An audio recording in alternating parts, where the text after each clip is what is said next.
Matt, I'm going to play out two scenarios based on what you just stated. And I know what my answer typically is, but I think it's going to be different for this scenario.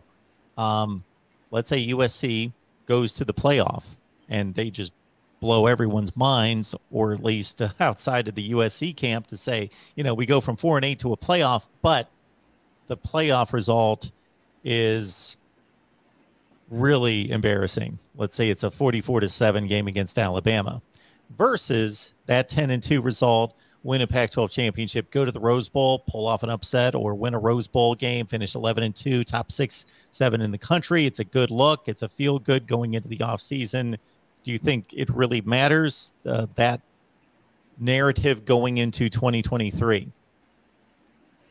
I don't. I think if you're USC, the bottom line is you want to achieve as much as possible. And if achieving at a high level means that you get to the playoff and Alabama just absolutely crushes you in a playoff semifinal, like, you're going to live with that. And I think the nuance here is that, you know, if USC is losing by 30 to Alabama in a playoff semifinal in year 4 or 5 under Lincoln Riley, that's one thing. But in year 1, like, this is house money for USC if it gets to the playoff.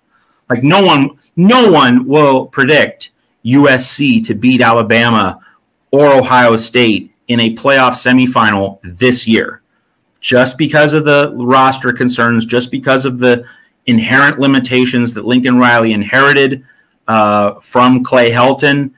USC's playing with house money. There would be no pressure on the Trojans. There's no sense of expectations. There's no sense of, a legacy is on the line or a reputation is on the line. None of that applies in year 1 if USC gets to the playoff. It's already a wild success if USC is somehow able to pull that off. So there would be no scars. There would be no scar tissue, no long-lasting collateral damage.